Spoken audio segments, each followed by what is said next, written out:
Welcome to Pet Pals. I'm Dee Dee and Randy is back. So it's going to be much easier today to bring you some adoptable animals from Frederick County Animal Control. We are going to start with Daisy, and Daisy is a Beagle mix. She is in the shelter with her compatriot Mabel, who you're going to meet in a moment, who's also a Beagle mix. They're not sisters, but they have lived together for 5 years of their life. So if someone was interested in adopting them together, they would make a really good match. And Daisy is between 5 and 8 years old. The people who had her for 5 years old, and she was an adult when they got her. So she was 2 or 3 when she came to them. And lovely little dog. She is all the things you might imagine of a middle-aged dog, and that is house trained and human bonded and attracted. She is a sweet little girl. She's a little shy here. I mean, it doesn't look like it because she jumped right in Randy's lap and is accepting all kinds of handling. But he offered her a treat and she didn't really want to eat right now. So that means that this is new for her, being in front of the camera, even though we had her on the show a couple of weeks ago with her buddy, which you can see them together if you want to look back. Hi, are you worried? Yeah, a little nervous. So we are looking for a second home for her. Actually, it'll be her third home.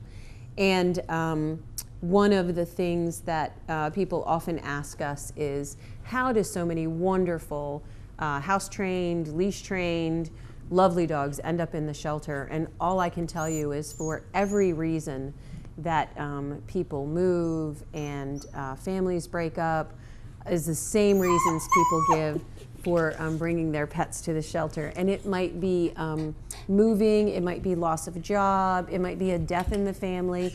But whenever we know those reasons, we'll share them with you so that you can know what the animal has been through. She is a lovely dog with a short coat, and it's very soft and shiny. She's going to be very easy to take care of grooming wise. So I hope that she will make someone a great match. She's been here about a month, so it would be great if someone could come and get her soon. A month is a long time to be in the shelter. Most dogs have been in the shelter for 2 weeks or so while their family goes on vacation, but she's been here a little longer than that, so we're having her on TV again in hopes that either you would like to adopt her or you know somebody who would be a good match for her. And if you do, share her picture around and see if we can get her a new home. We are back with Mabel, and Mabel and Daisy, as I said, came to us together, so they can be adopted together if you are interested in 2 dogs that you know will get along. Mabel is also a Beagle mix. We have her down as Beagle Border Collie mix per the previous owners, but we never know for sure. We don't do genetic testing here to see what breed markers they have scientifically. We just make our best guess based on their appearance and based on what the former owners, what information they might have. So Mabel is a year younger than her sister, also was with this family that she came from for 5 years and came to them as an adult. But what I didn't tell you is the specific reason that Mabel and Daisy ended up here is their owner had an organ transplant. So one of the things that you have to weigh in that kind of family situation is that there are decided advantages to having pets for your health. They have research that says people who are recovering from heart disease have a faster recovery if they have a pet, especially a dog. And one of those reasons is part of the recovery from heart disease is walking. And if you have a dog, you're more likely to comply with that recommendation. But there is also a downside to having pets if you're very sick, and that is that they do take some energy to care for, and you have to be up to that. 2 energetic dogs might be too much for someone who's recovering from an organ transplant, but there's also some belief that you need to eliminate germs from your house. The greatest risk to someone with an organ transplant is other people, because people share diseases that people get. Dogs do not have very many diseases that people get, but in some cases doctors recommend that a person recovering from organ transplant not have pets. Different doctors feel differently about that issue because of the benefits of having a pet when you have health problems, but in any case, that's how Mabel and Daisy ended up here, and they are in need of a new home, and they're really nice little dogs. They're the perfect size. Most people want a dog that's large enough to play with and walk with and even hike with, but a dog small enough that in an emergency they could carry them, that's easy to get in and out of the car. So they also are a great age because they're already house trained and have a lot of experience with people. They know about going to the vet, things like that. So if you are interested in one or two perfectly sized and middle-aged dogs, then it would be great if you would come by and meet them, because they're cute little dogs, and I think that they would make just a great pair for somebody, especially if you spend a lot of time away from home. You might want to get two dogs so they have each other for company. We are back with Hunter, who normally is a very fluffy dog. He is part German Shepherd, we think, and part Rottweiler, given what his owner gave to us.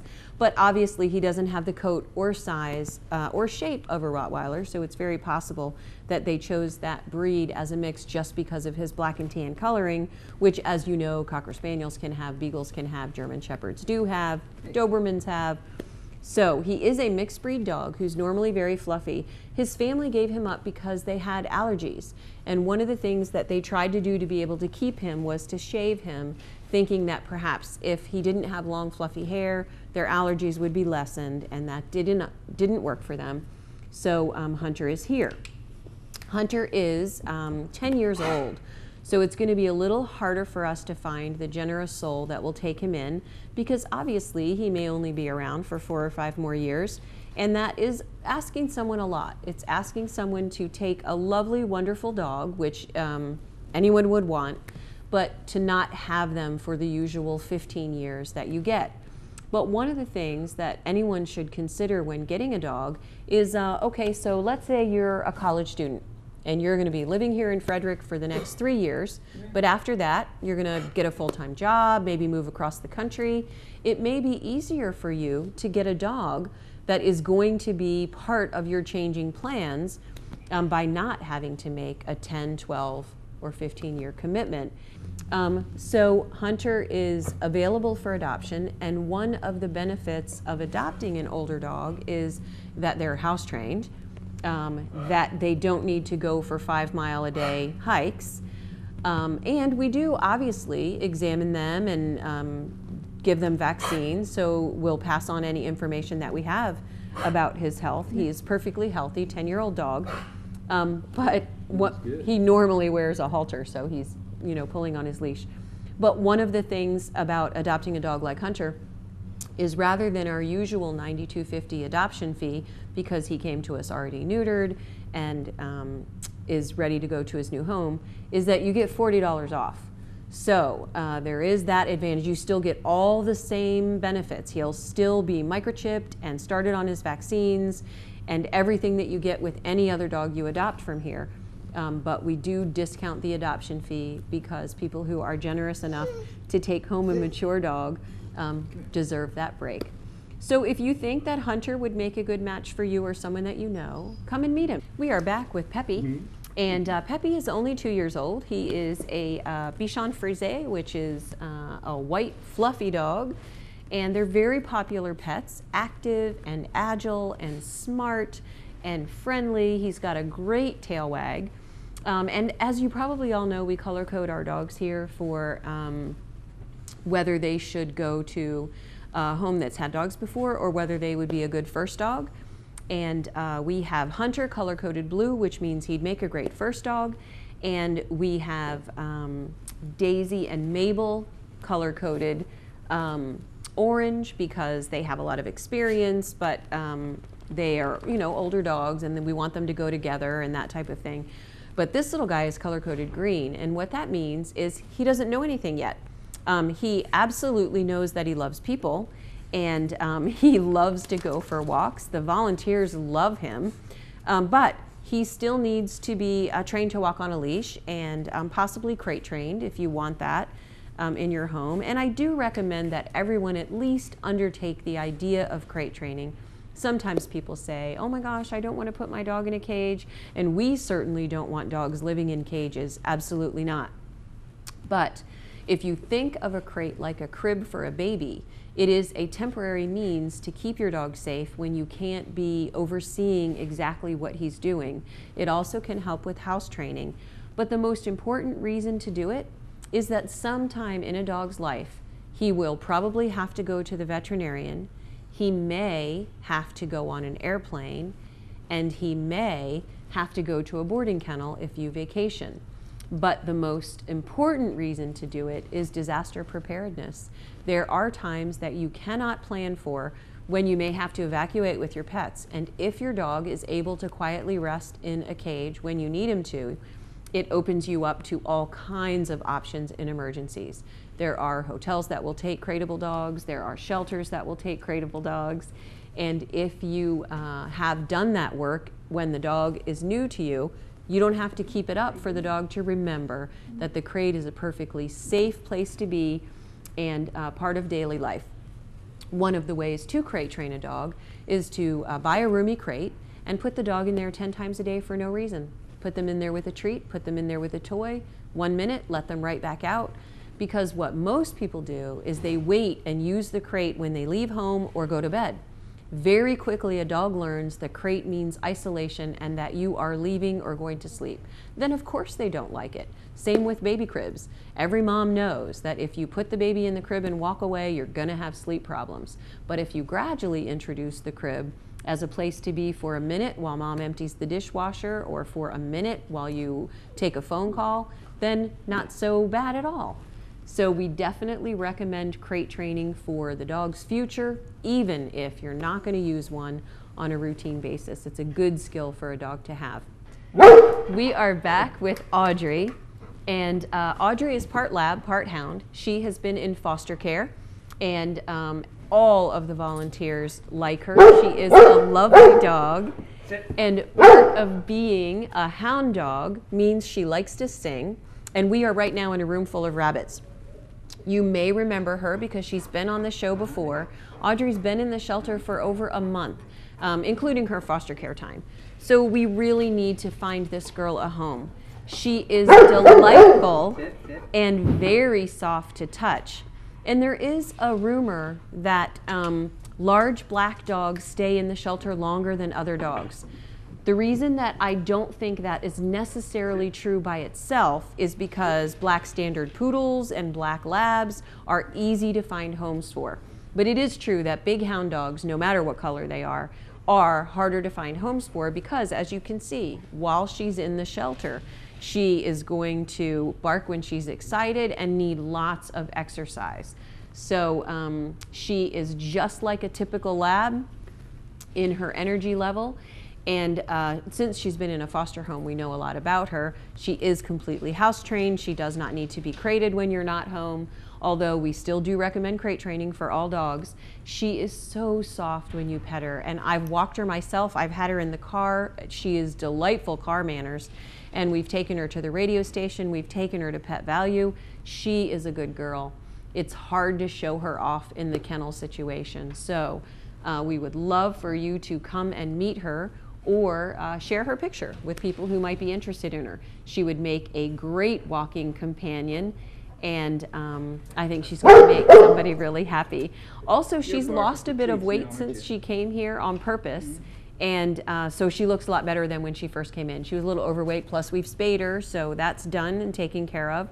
So if you are interested in Audrey or a dog like Audrey, please come and meet her because she is a great girl. We'll be back in just a moment after a short break with more adoptable animals from Frederick County Animal Control.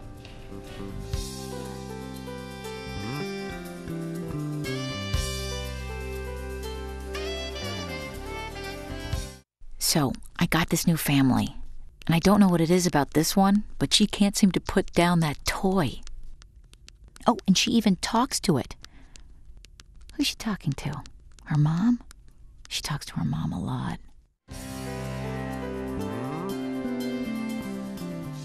This is Sparky, and Sparky is a beautiful big male tabby cat, and with lovely markings, beautiful green eyes, a lovely attitude.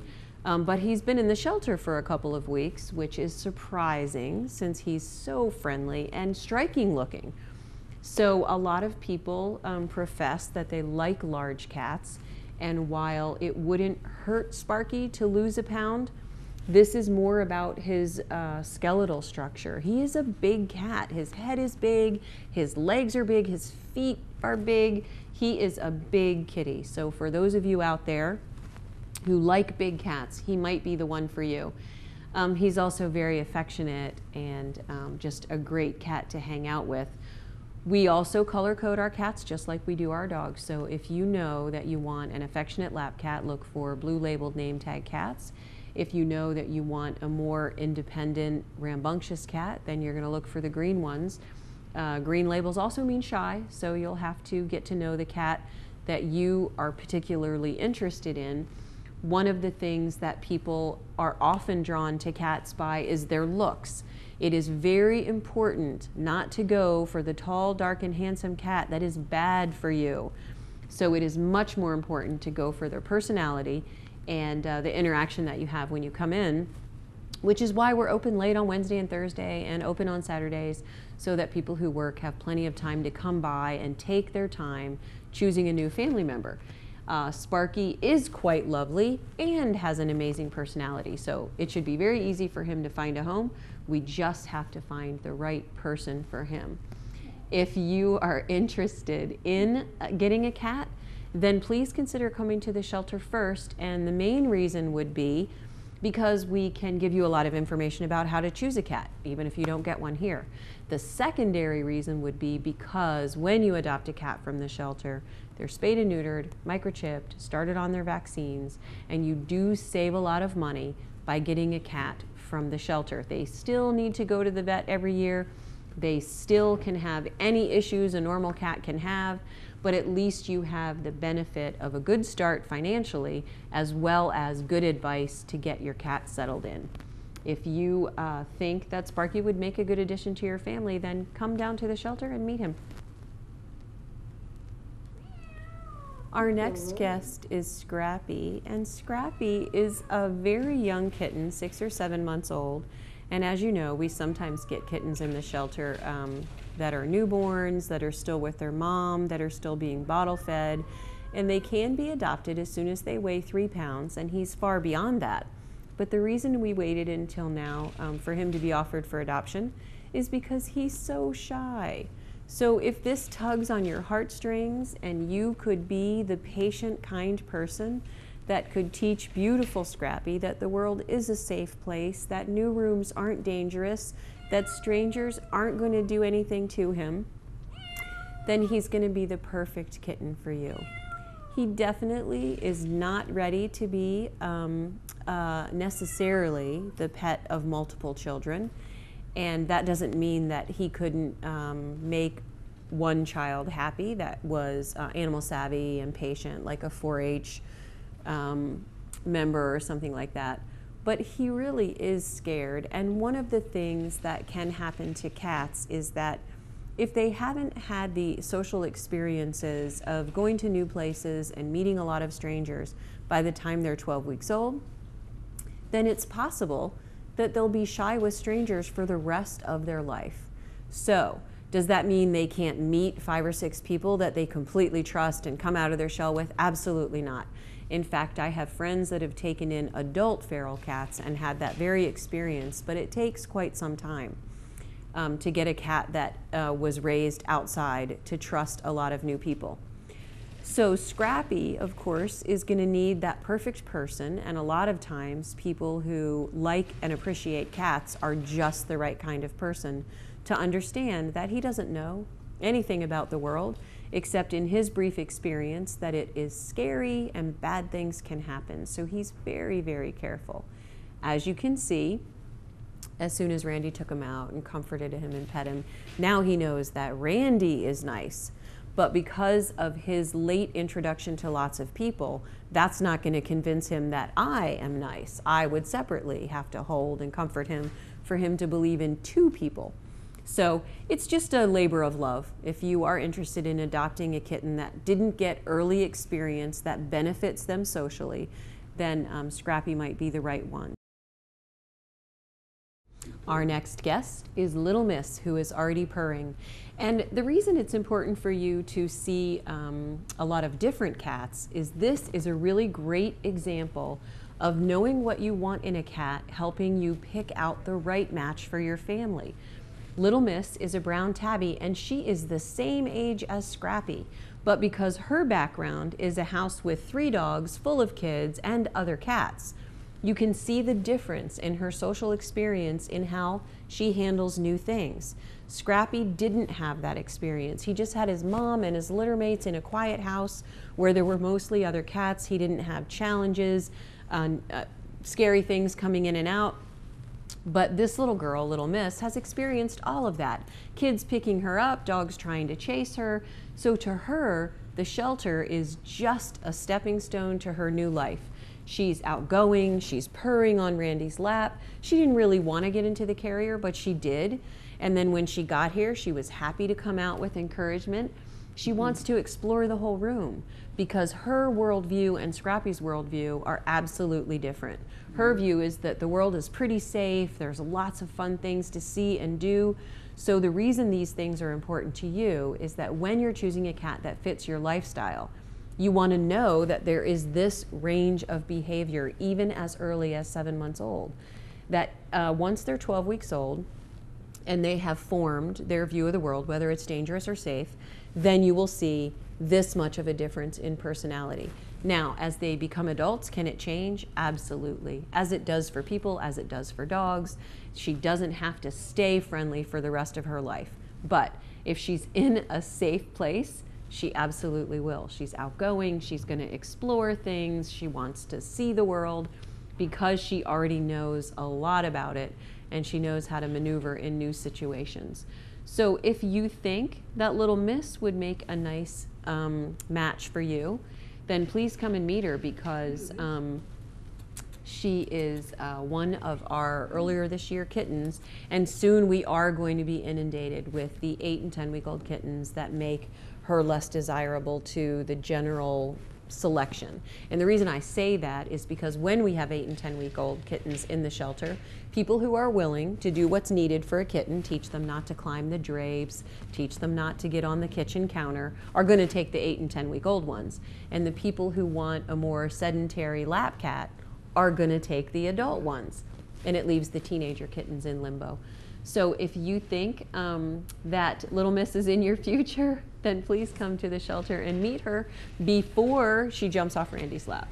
Well, she'll come see you. Oh yeah. Our next guest is Topanga, and she is a beautiful tortoiseshell cat with white feet. And what is very common in tortoiseshell cats is that they have the facial marking she has, we call a split face. This also happens in border collies where one side of the face is white, one side is black. In her case, one side is orange, one side is black.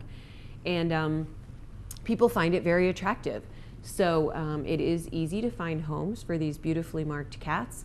But remember what we were talking about earlier, that it is much more important how the cat acts than how he or she looks. If you want to find a match that's going to stick for the 15 to, believe it or not, 18 to 20 years that cats can live. Now, it is true that most cats live 11 to 13 years, but it is getting more and more common with grain-free food and the kind of vet care that you can have now to have 18 and 20-year-old cats. So if you're gonna get a kitten, she is only a month older than Scrappy and Little Miss.